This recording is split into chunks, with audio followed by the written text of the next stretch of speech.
In the last 2 to 3 years, the world has moved back offline, right? 2026 is the year of the analog. Why people don't put decent amount of money on branding these days? 200 crores, a very famous apparel brand, right? Who are like, we're 200 crores, 300 crores in business. Nobody knows their founder, nobody knows the fact that it's even an Indian brand. Reddit has become very popular these days in terms of consumer brands a lot. Reddit is the online manifestation of word of mouth. How do you bring in perspectives? How do you bring in conversations? How do you be part of things? How do you introduce, that thought starter in a meeting that no one else has thought of, right? Is the one thing that will keep you relevant. Behind every consumer brand you scroll by, every campaign you go through goes through certain level of marketing, branding, and storytelling. Today we have Aastha, who worked along several brands in past decade in the companies like Nykaa, Purplle, AJIO, TMRW House of Brands, and now InMobi. Today we have Aastha with us. Welcome, Aastha. Thank you, Rishav. So good to be here.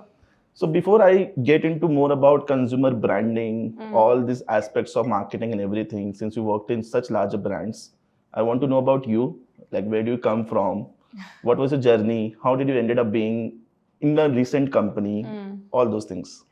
Yeah. So thank you for sitting down with me. I've been looking forward to this conversation. I grew up in Calcutta. I went to school there. That's where my whole life is. My parents live there. I come from a large joint family. So everyone in my family is a big contributor to where I've come to kind of today and everything that I've done in the past as well. So I studied at St. Xavier's, Calcutta. I majored in English literature because I always kind of knew I wanted to do that from a very young age. I also dabbled in political science. I did a little bit of human rights, multiple things. When I was in college, I was very extracurricular.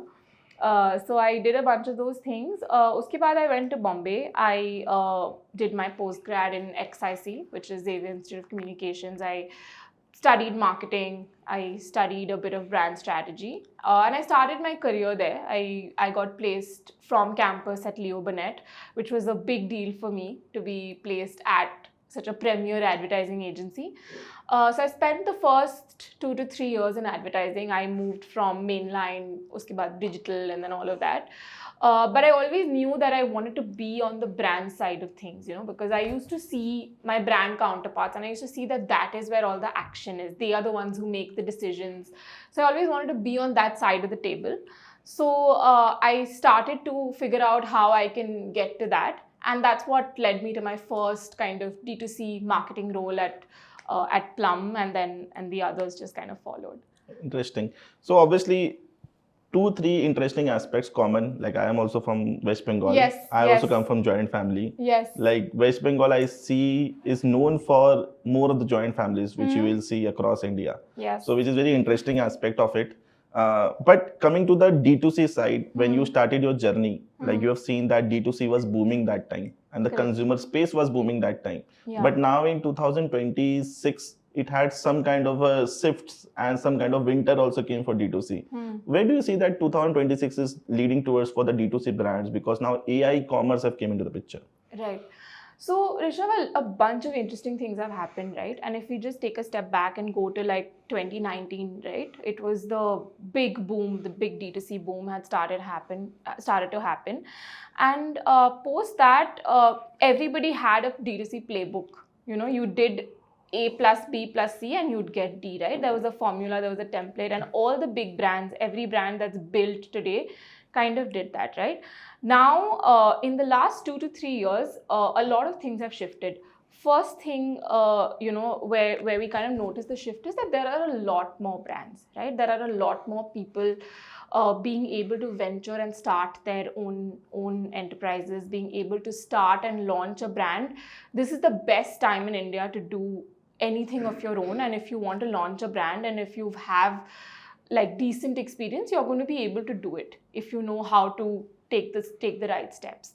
But overall, something changed in brand building, right? And this is something I have seen in my D2C career in the brands I've worked with, where there are two parts to it. One part is brand building and the other part is kind of, brand development, sales, etc., right? So one part is pricing and discounting, which every brand seems to get right, because that's a formula. Like, you do a certain level of pricing and discounting, your brand is going to sell. You're going to be able to do the revenue numbers. It's, you're going to be able to crack it. But I think most brands started realizing 2-3 years down the line that, hey, I have my numbers in place, my revenue's there, but something's going wrong with the brand. Like, no one really knows my brand. No one really knows the quality. No one really knows the story. No one really knows where I have come from, So a bunch of things that started happening was that, the rise of the founder's personal brand, right? Correct. Which became synonymous with the D2C story, right? Everybody wants to know who's the person behind the product you're buying, who's, does this person even know what they're making? How close are they to the product, right? Now, I mean, you pick up any D2C brand today that has done well, and you will see them with a very, very well-established founder brand with a founder voice, right? That's one thing. Second thing is, from online to offline, there's been a major shift, right? Because 2020 was COVID, everyone had a lot of money to spend online, so sales were happening, everybody just ordered home. In the last 2 to 3 years, the world has moved back offline, right? 2026 is the year of the analog, which means that offline experiences, offline communities, putting your phone away and actually experiencing the world, whether it's a brand ka world, whether it's, your own experience, whatever that is, right, is kind of coming to the fore again, right? So brands also now want in on this. They are like, how do we integrate ourselves into this kind of new movement, this whole experiential movement, right? So that's another thing that, I've seen happen a lot. And in my work as a community curator, because I run my own reading community in Bangalore, I see a lot of brands coming to me and telling me, hey, I know you have an event. How do we integrate our brand? Now, that may not always be an organic integration, but there has to be some way for communities to come together. Because 2020 or 21, if you see, we were constantly marketing to niches, right? This type of person, this kind of, prototype, this kind of consumer. Now, you've realized that there is one consumer who experiences all of these things a certain way, right?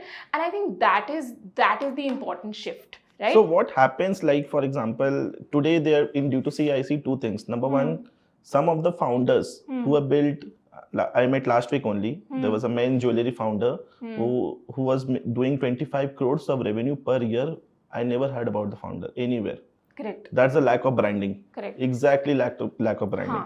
And there's another founder, like, example is one of the common friend Up and Run over there. Actually, we see both the founders are visible all across. Absolutely. Though the sales are not 25, revenue is not 25 CR as of now.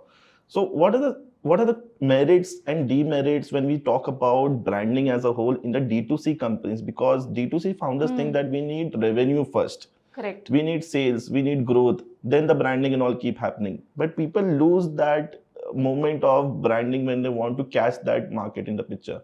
Right. What do you have seen in the overall aspect of branding in D2C specific brands and the founders? So I'll tell you something, Rishav. I think what you said is very relevant, and I think most importantly so the way I look at it, and this is what I've kind of observed from being in those meeting rooms, is that the numbers and the revenue and the growth is the most important thing that moves the lever on the business, right? And that is something you have to have. So the way I look at it is hygiene. You have to know how to bring in the numbers. You have to know your growth strategies. You have to know your perf marketing. That is something at a business level, every business will need to have, right? But there is an entire other aspect of it, right? Which is in the case that we are referring to as founders, right? Now, it's not just about branding, right? It's also about a founder's narrative, right? Correct. Now, if I am a founder, who's tomorrow say, I love books, right? For example, tomorrow if I were to write my own book, or if I were to launch a business of books, the reason people will believe me is not because my business is solid. Of course, they'll buy from it because it's solid. But the reason they will believe what I have to say is because I have spent my whole life into that. With books. I've spent my whole life understanding authors, why they write. I've spent so much of my time writing. There has to be credibility in what I'm building. And that credibility will get built from a founder's perspective, from a founder's voice. I see a lot of founders, and in the last 2 years, it's happened more often than not. I see a lot of founders who are like, no, I don't want to come on camera. My business is very solid. My brand will speak for itself. Your brand will not speak for itself.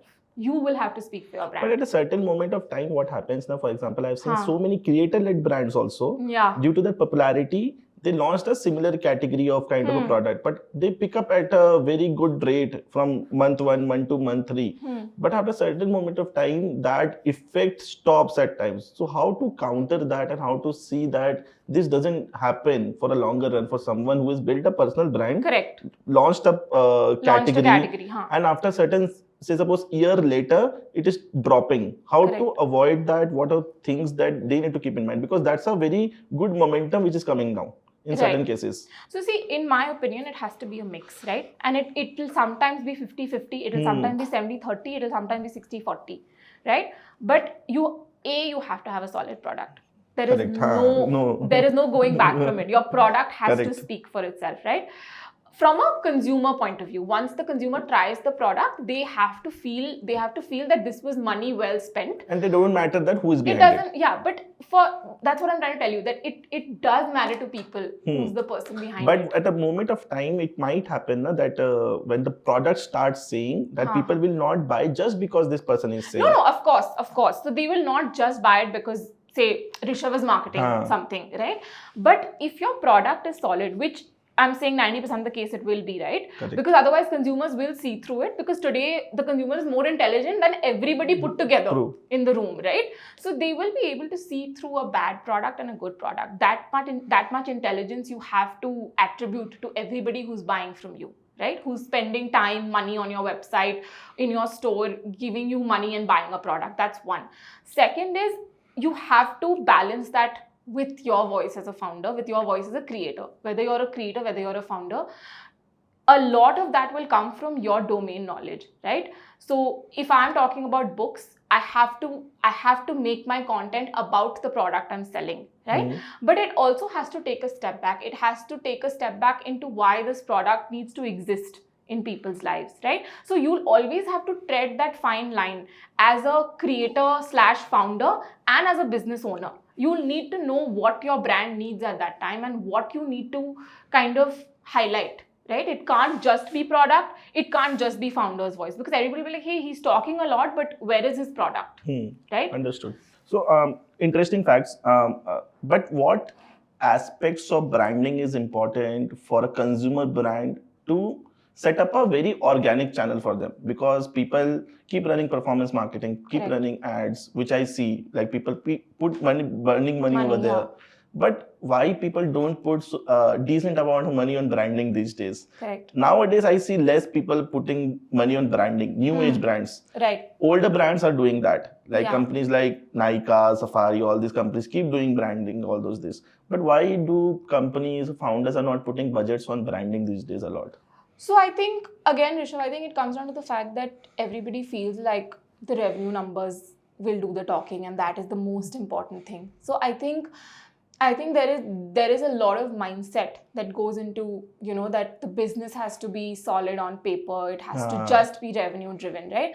And I've seen that happen in every kind of org I've worked at. I've seen brands go through that journey of saying, hey, our numbers are fantastic. We're 200 crores, a very famous apparel brand, right? Who are like, we're 200 crores, 300 crores in business. Nobody knows their founder. Nobody knows the fact that it's even an Indian brand. Correct.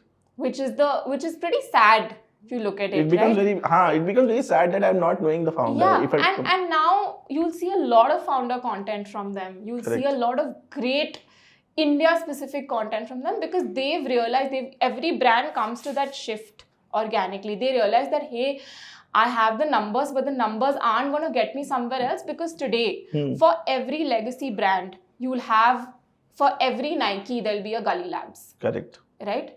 For every kind of Charlotte Tilbury, there will be a Faye Beauty who will be able to tell you their story, their founder's story, build with you in public, take you along.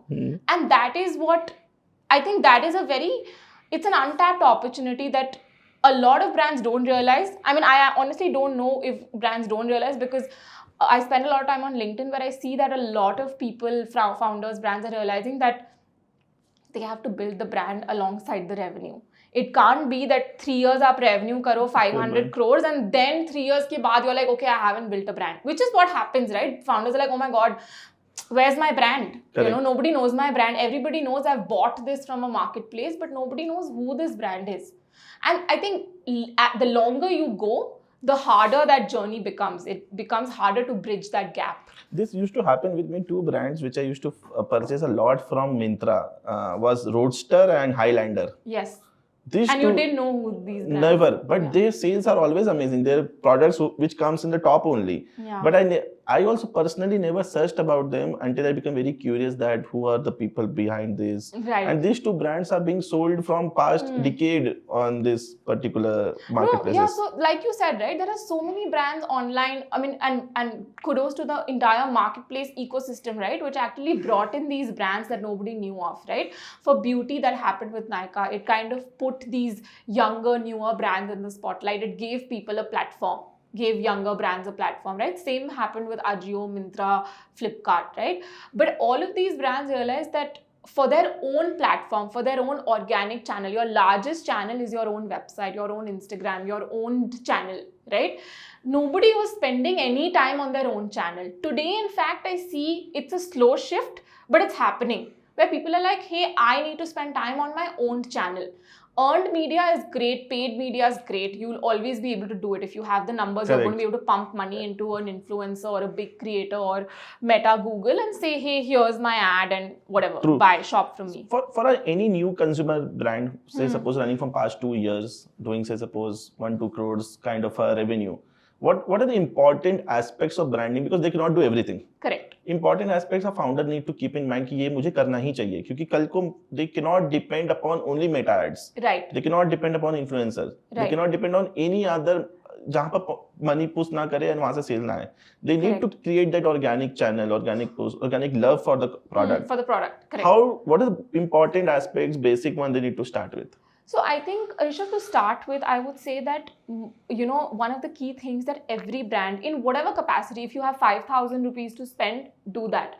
Whether you have 5 lakhs or 5,000, the one thing that every young brand should focus on is building some sort of content engine in-house. Or at least starting from that, because it's the only thing you own of your own, right? Correct. Now, and again, how do I, if I'm a young founder, I have only like 5,000 rupees to spend or 10,000 rupees to spend, how do I create content that I can use in multiple ways, right? How can I use it for ads if I need to? How can I use it for my own channel, which is my website, my Instagram, my Shopify video page, for example, right? So I would say invest early in building out your own content engine, right? Because that is what will take you very far, because that content engine will compound.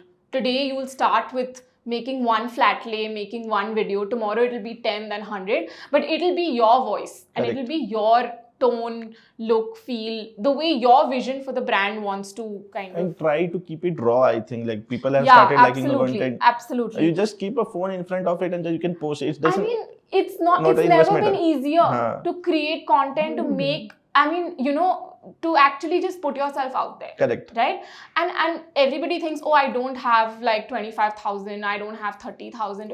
Start with 5,000, start with 2,000 if you have to. As long as you have a phone, as long as you have your phone, as long as you have a table, as long as you have your product. It doesn't need a money also. Yeah. So I'm saying that is a key thing, right? And the second thing that I would suggest everybody invest in is that there are, like today, earlier social media was Facebook, Instagram, YouTube. Correct. Right? And that was like, oh, video is YouTube, smaller videos is Instagram, and Facebook is like hygiene. Like you just had to put one post, right? Now there's Reddit, there's Substack, there's Discord, there's Telegram. You figure out a channel that works for your brand and you run with it. Reddit has become very popular these days in terms of consumer brands a lot. For the people who are every brand interacting. wants to be on Reddit now. Yeah. It was from past 1.5 years, I have seen Reddit demand so much that I had to build that Reddit demand so that we can cater to the brands. Amazing. Actually. So Reddit becomes so popular that people have been that particular power that people are asking questions to each other, and is also having that effect on the brand also. I think if you ask me, Reddit is the online manifestation of word of mouth. Okay. it's just that. Which you आप अपने friend को recommend करोगे, वो किसी और को recommend करेगा, is not something that we in the online world we live in are very comfortable with, because we think it doesn't Instagram work. पर recommendation उतना काम नहीं करेगा, Reddit में काम करेगा. Because Reddit is also, see, you have to understand the way it works, right? Is something that India or Indian brands are still figuring out. So it's almost like the Facebook of like early 2000s. Everybody's like, oh, now I want to be on Reddit, because it actually makes you feel like you're in a room full of people who are talking about what to buy, what to recommend. There's also conversation that is not related to consumer brands as such. So it's a very organic, it feels like you're in a room full of people. True. It doesn't feel plugged, right? So it is basically... And also searches are coming, results on ChatGPT searches are also coming of Reddit, links are also coming. In Absolutely. The first 5, one Reddit URL is there. Always. Yeah, it's always there in the first 3. In fact, if I look at beauty, like what I consume the most, if I look at beauty, if I look at fashion, it's always the 2nd or 3rd URL is Reddit. They'll be like, oh, this Reddit subgroup and, you know, community spoke about it. What like, obviously Reddit obviously suggests us, but what makes a fashion or a beauty brand to make a household brand for any, like 50% of Indian audience? What makes them so exciting that any female would love that कि ये वाला beauty brand तो मेरे cupboard में चाहिए ही चाहिए? I've seen that there are few brands, my sister always orders कि Plum का चाहिए ही चाहिए. And she started recommending me also Plum के products. Then came Dot & Key. तो ये कुछ products है जो whenever I ask कि मैं sunscreen किसका खरीदूं, Dot & Key. तो my sister send में Dot & Key का link. When I ask कि मैं vitamin C का जो serum कौन सा खरीदूं, Plum का link आ जाता है. So she has fixed a mind कि अगर मुझे ये product खरीदना है तो ये इस वाले website से खरीदना है. What happens कि इतना recall बढ़ता है कि for certain product people start loving a certain brand out of it. But if I ask कि मेरे को ये serum कहाँ से खरीदना, तो she will never say me Dot & Key का serum खरीद लो. For example, एक specific product का उनके साथ बन जाता है. हाँ. What happens? I think Rishav, first thing is that the skincare beauty, particularly beauty's BPC consumer, is very informed. Okay, more informed now than ever before, because as a category, beauty is intent-led. It's not search-led. Because normally जब हम shirts या t-shirt या fashion, you want to buy a shoe, you'll typically say कि, you know, you'll search for shoe. But what happens is with beauty, the consumer knows exactly, like in this case, your sister, she knows that she's used it and she knows the product, she knows what works on her skin. And I think this is something that beauty brands realized over time, that the consumer knows. You know, they know what they want, they know what is working. There's a lot of information, research that has been available, you know, on long format on YouTube as well as short format, which a lot of creators have worked on, which a lot of brands have actually championed. And I think more than see, legacy brand used to be is a Lakme, right?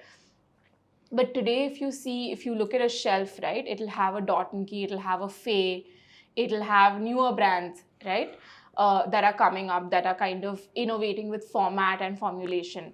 I think what really works is from a product lens, how well does it work? Correct. It's literally just that, right?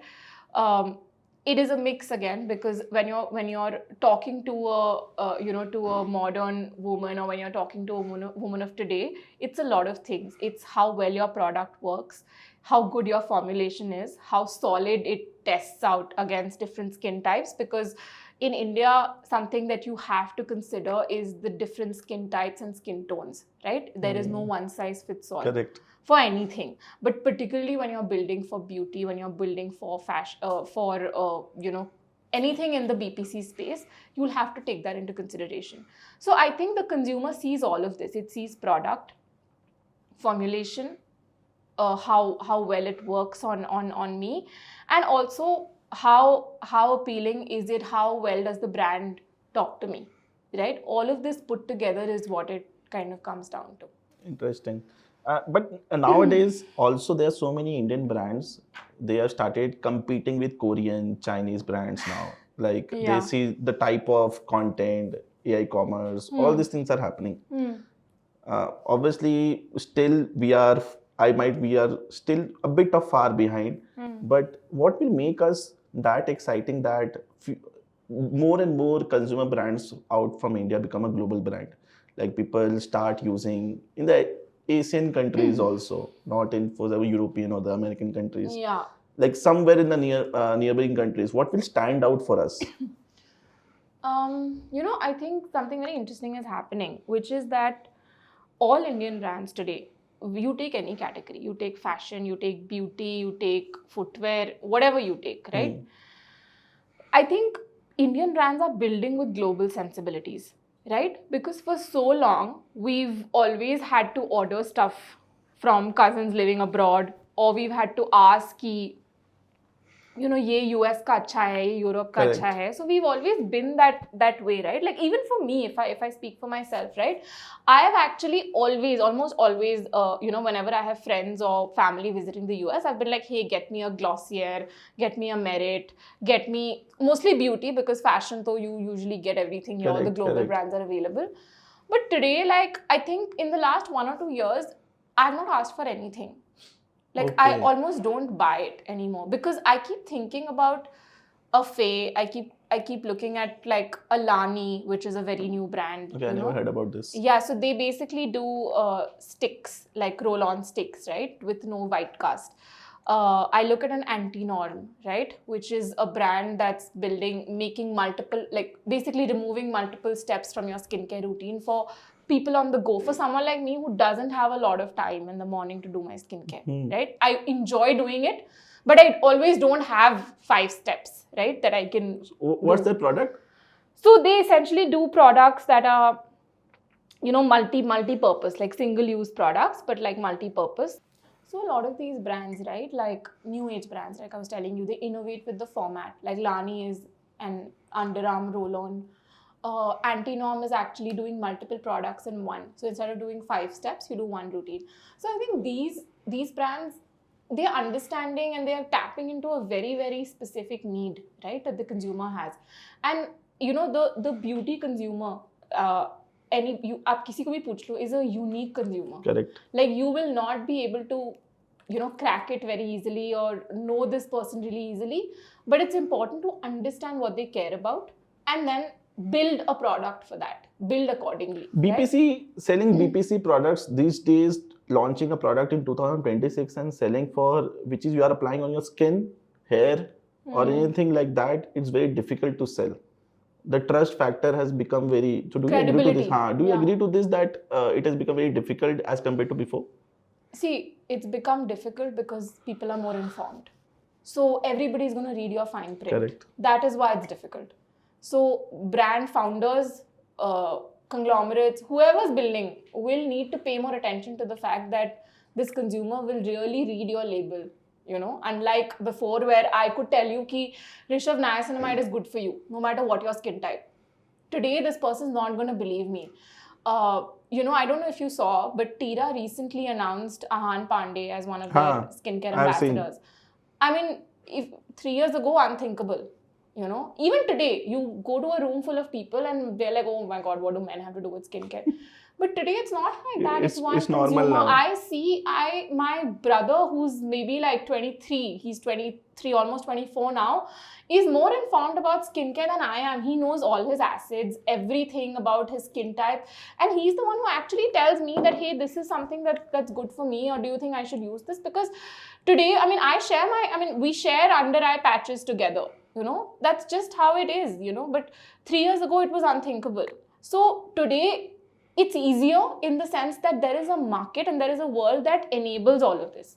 Of course, it is difficult because you have to be more thorough and there's a lot more rigor that you'll have to put into building a brand, especially a BPC brand, because just like you just launch a sunscreen and tell everybody to use it is not going to happen. It's just not how it is anymore. Any good, interesting brand stories which you love the most, being a brand manager working in so many companies, that कि इस brand ने बहुत अच्छा काम किया था, इसकी stories मुझे अच्छी लगती हैं. I'm not talking about the conglomerate like HUL and all these kinds of a thing, but any new age brand में 10 साल में जो within 10 years launch हुए हो, and their brand stories you like a lot कि इनके branding के वजह से ये आज के time पे बहुत famous है. I think Rishav will need its own episode. because I can go on and on. नहीं आप दो बता दो बस. But I think, you know, I mean, of course, I'm a marketer by profession, but I am genuinely somebody who enjoys being a consumer. I love buying things. I love trying out new brands, checking out what's new, what a new brand has launched. Like, I'm every marketer's dream, basically, right? And over the years, there are some brands that have really kind of, you know, they really find a place for me in whatever I do, right? One of them is this brand called Shop Drawn. They're an apparel brand, and they do limited artistic drops. So what they essentially do is they treat every collection like a free canvas, and they get on artists on board to create that collection, right? And once it's sold out, it never restocks. So if you've bought a piece from that collection, it's yours. If you don't, then you're never going to own it again. And it will never drop again. Yeah, it will never drop again. So for example, agar aap autumn winter you're doing with a French artist, for example, anybody, it will run till it has to. It will run till that limited small batches, right? But if you don't buy it, it's not going to come back into circulation, right? Which actually makes me feel as a consumer that I own something that is not very easy for everybody else to get. And you know, every consumer who tells you that they don't worry about access is lying, because everybody likes having something that a lot of other people don't. Correct. And that's just human nature, right? I mean, I think that's a lot of how it works. So for a lot of pieces I own from them, nobody else has. And you know, if I see someone else wearing it, I'd immediately, like, there's so many times I've gone to an event, or I've just been shopping, or just going out to somewhere to eat, and people have come up to me and said, hey, are you wearing Shop Drawn? Okay. Because, you know, everybody is able to distinctly tell the But style. I never heard about this brand. Yeah, I mean, maybe they're not marketing to you, but but it's a women's brand. It's a women's brand. Yeah, it's a women's brand. But from anyone else also I never heard actually. Yeah, no, but it's an Indian you should brand. check it out. Yeah, it's an Indian brand. They're based out of Delhi. They don't have offline presence per se. They do pop-ups primarily. And online, they do a sale once a year, so I make sure I stock up. But yeah, it's a great brand. It's something that I discovered in 2020. I still buy from them.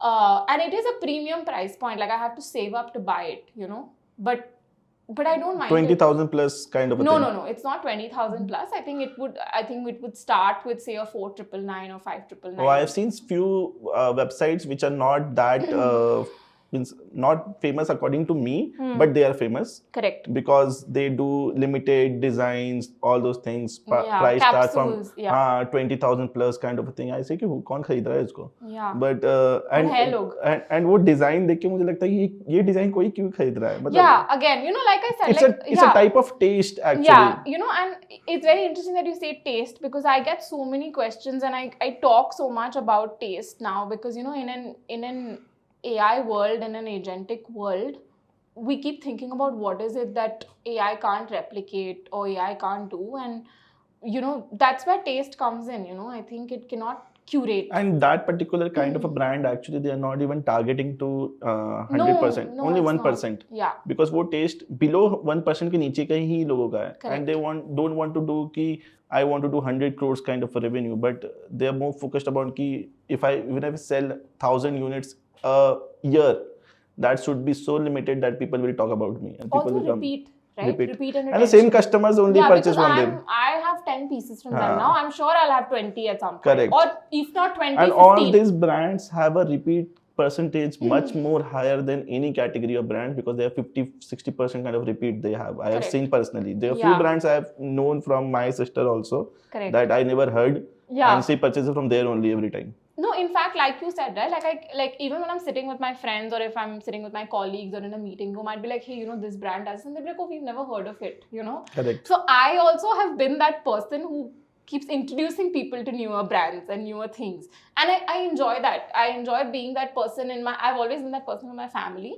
But I think now, you know, like I see a lot of people kind of, like I get DMs on Instagram, and it's nice, because I feel like there's so much that's there, and I feel like if there is a lot available for people with taste, and of course access and privilege to be able to buy it. So if you are that consumer, and if you can afford it, and if you are artistic about your life, and you have a certain kind of taste, there are brands in India across not just a Delhi, Bombay, across an Indore, Surat, Jaipur, who will be able to cater to your taste. And that is 500% the truth. Interesting. And any other brand story which is more on the mass level कि इसको मैंने देखा था ये हर जगह, जैसे for example anyone which everyone knows, means not everyone, say suppose larger audience knows, any story which you like the most कि इन्होंने अपनी branding बहुत अच्छे से की है. I think I have to say this because I was at Nykaa when they acquired Dot & Key. And I think it's something अच्छा, Dot & Key acquired by Nykaa, na? Yes, so Dot & Key is now acquired by Nykaa. It happened back in 2019. And, if you see it everywhere, right, like I think it's one of the most successful skincare brands to have come out of India. Correct. But also K-beauty, which is very personal to me because, and I keep going back to these examples because I've worked very closely on these brands. I've worked closely in the ecosystem that enabled these brands. So, for example, if you think of a K-beauty, right? In my opinion, it's the best makeup brand to have come out of India in a long time. Yeah, I heard about it. And what is interesting is that it told the consumer that, hey, you don't need to break the bank to buy a good quality makeup product, right? Which is essentially even Lakme, right? But I think somewhere along the way, new formats, new formulations stopped happening, which happens with any legacy brand, right? They kind of ride on the success of what is built and what has been working so far, right?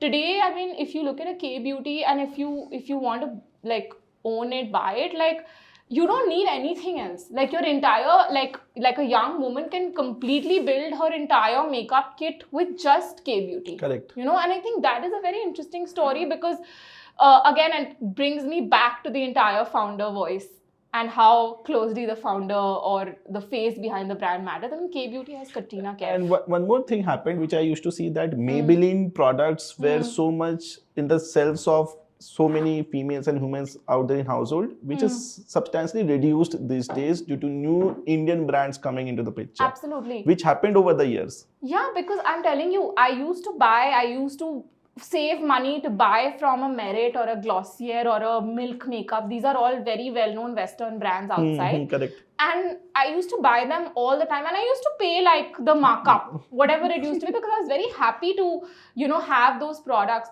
Today, for the last 2 years, it's not like I don't like them anymore. It's just that I feel like I don't need them. It's a similar type of product which has a better alternative. Yeah, and it's all, I remember having a very early conversation, maybe many years ago, 21, 22, with Romita, who's the founder of Foxtail, which again is an incredible brand. Correct. That, is doing extremely well.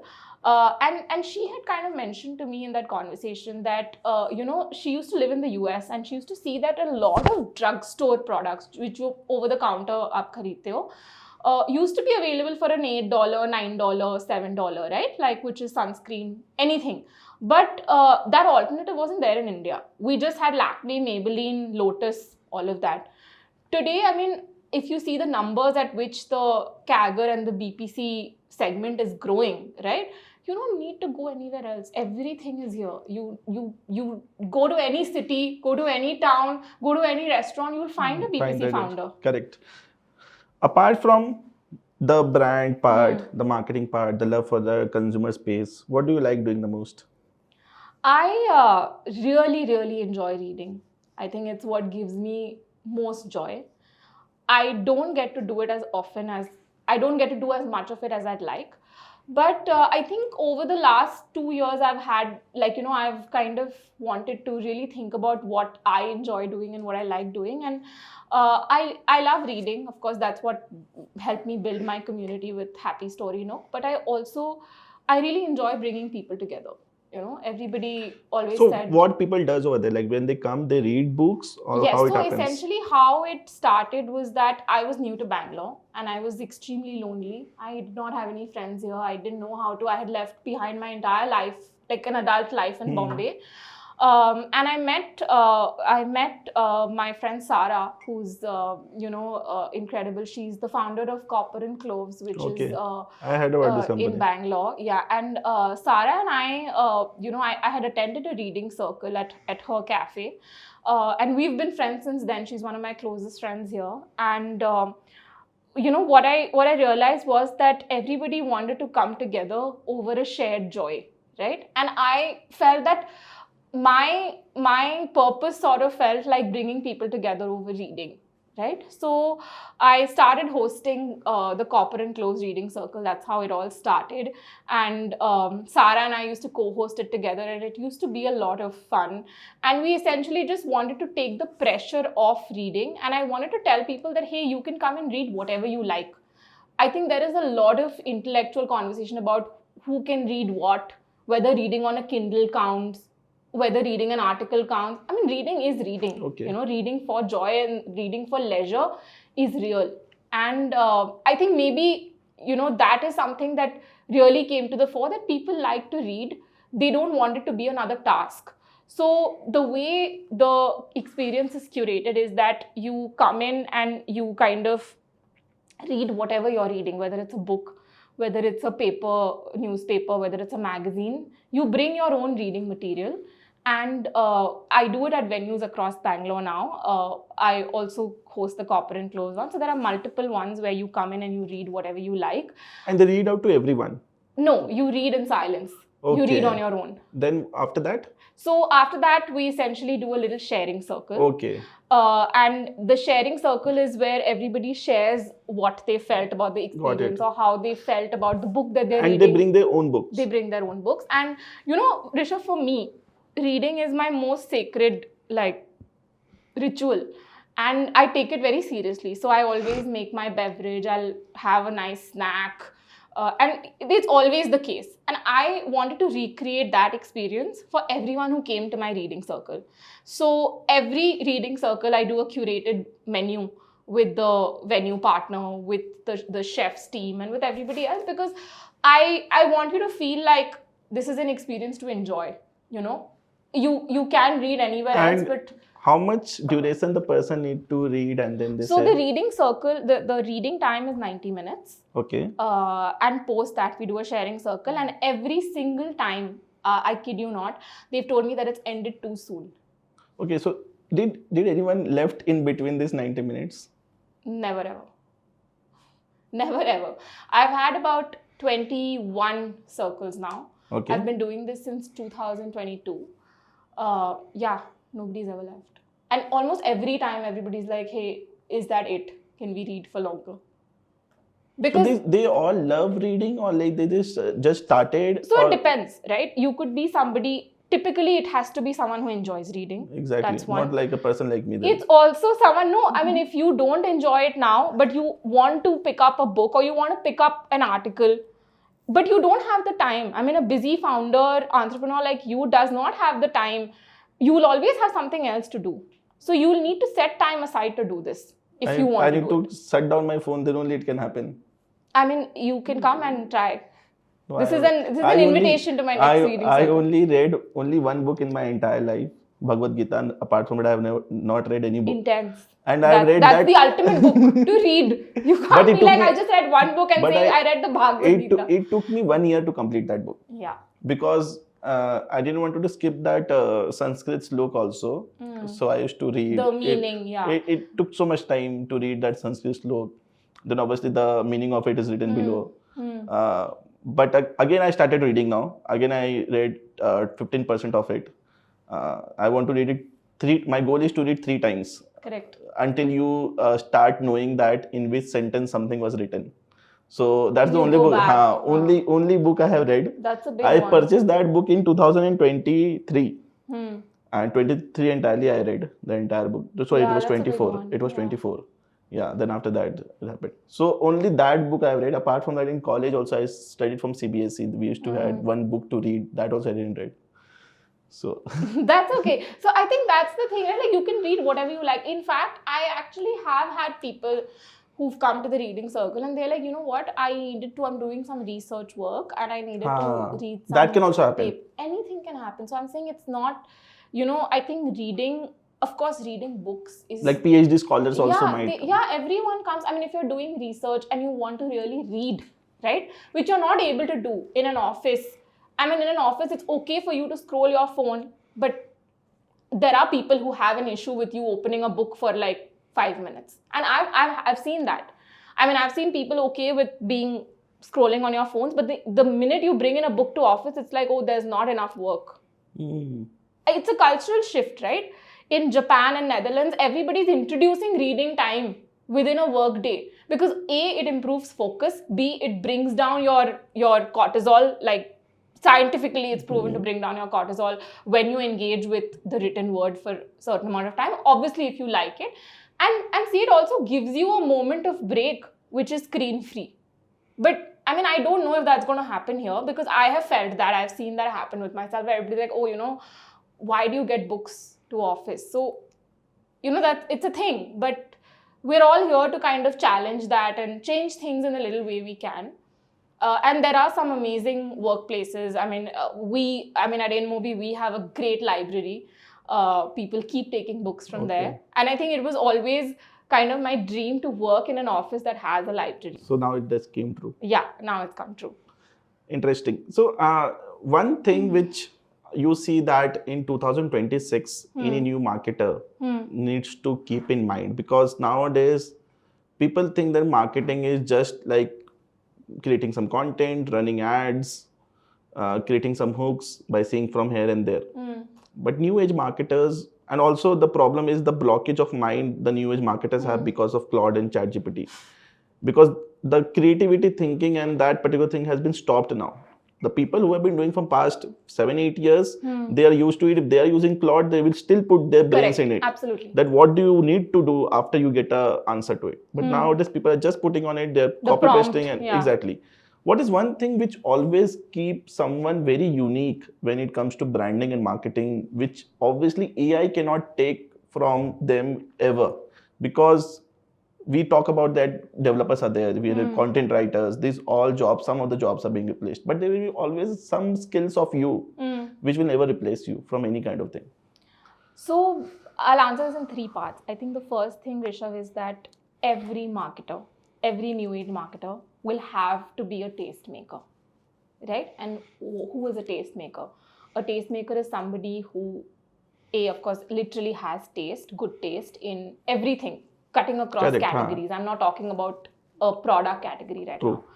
So every marketer will have to be able to have the credibility and the voice to tell somebody else, this is why you should buy this, this is why you should use this, this is why you should consume this, this is the kind. And I don't mean that from a product lens, right?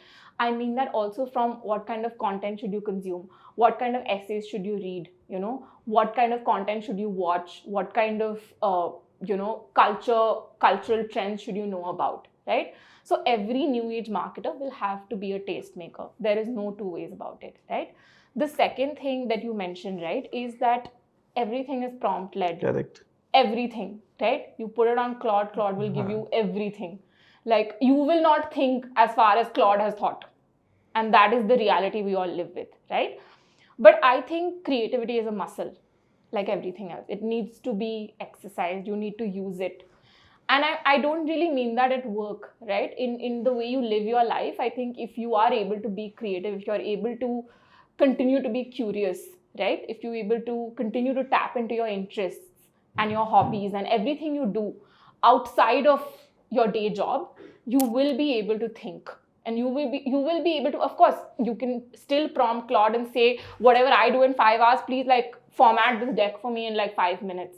I mean, that resource is available to you, but you'll have to know how you approach something. That has to be yours, because that's the only thing that Claude can't do, and it's also something that I feel like the more I see things around me, the more I realize that everything is templatized. Everything is a playbook. Everything is a formula, right? But marketing has never been a formula and won't be. Correct. For the next 100 years, right? It's a marketer's job never ends, right? So how do you bring in perspectives? How do you bring in conversations? How do you be part of things? How do you introduce, that thought starter in a meeting that no one else has thought of, right? Is the one thing that will keep you relevant.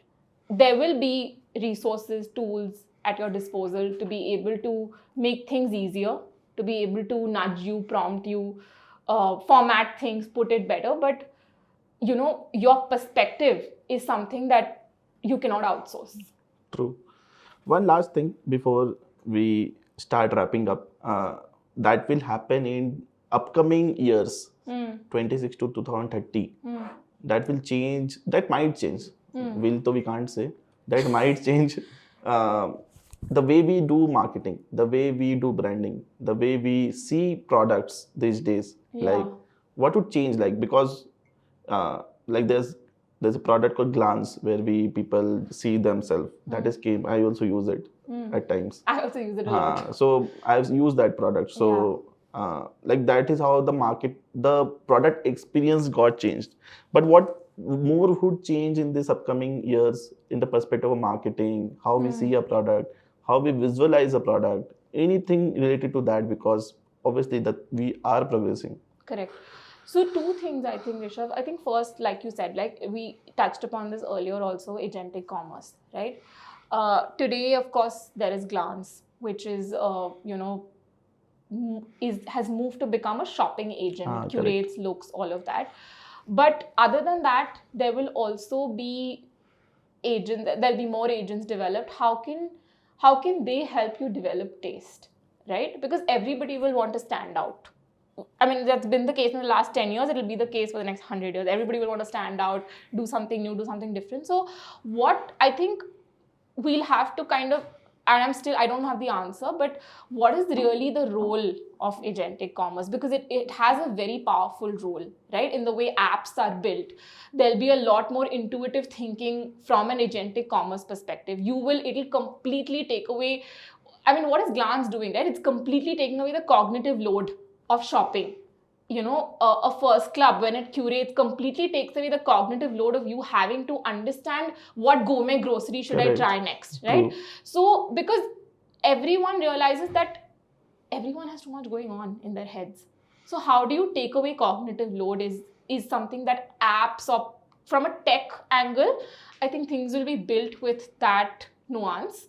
The second thing I see happening a lot is that, again, these are very niche brands and I can't think of one off the top of my head, but maybe Gully Labs, is that a lot of packaging will move to actual like art and craft, like you said, we were talking about raw content, right? A lot of it will move to artistic expression, because we're all used to seeing those listing images that Claude has generated, So there's this, in the sea of AI generation, the flip is going to be the marker. Correct. Brands will start saying this is not AI generated. Like the meme, haters are going to say it's AI. I think that's going to happen. I think people are going to draw and sketch on their packaging and actually, talk about what goes into making. We are about to see some of the weird things which might happen or which will happen, which people are not ready to accept, but like that will stand out. Means anything which is happening weird. No, I want to know one thing that you see. See, I see like anything which I see there was a website which was very ugly. Okay, they put the photos just like this. Okay, they were doing it, and the best thing which happened with that particular, I forgot the name actually. The photos were so bad over there. But when I talked about sale, they were doing 1.5 crore kind of a sale every month. The reason being why they have put the pictures not of like कि जो सुंदर दिख रहे उन्हीं के साथ photo लगा दिया. I think really. They have just made people like sit over in this chair and they clicked a photo and they put over there. So any random places, they are sitting in a park. The photos are there of wearing the t-shirt, and they have done any random thing which is there, which people are not ready to accept कि ऐसा हो सकता है. Because everybody's had an excess of doctored, picture perfect feeds, brushed up, and people liked it a lot actually. Yeah, no, and I think that has happened. If you see back then, it happened in the beauty industry. I mean, Dove spearheaded this about 10 years ago, right? Then it's going to, I mean, it's already underway. Of course, it'll take a lot more time, but what you're saying is absolutely going to happen. I think people are going to say this is not AI generated. This is real. This is short. Which is why you see a lot of creators, a lot of micro UGC creators really doing so well, because consumers want to see things that are created by real people. Face it. I mean, whether you like it or not, that's how it is. Brands are like, okay, we want content that's created by real people. I'll do AI for my PDP listing, but for my brand content, I still want a piece to camera, So I think all of those things are going to happen. Agentic commerce is going to be big. That's one. And I think second, we're going to go back to the analog way of packaging and presenting visuals a certain way. True. With this, thank you so much. Thank you for coming early morning for so far. Thank you, Rishav. This was such a great chat. I mean, I could go on and on, but we'll need another episode for that. But thank you so much for having me. Thank you so much. Thank you.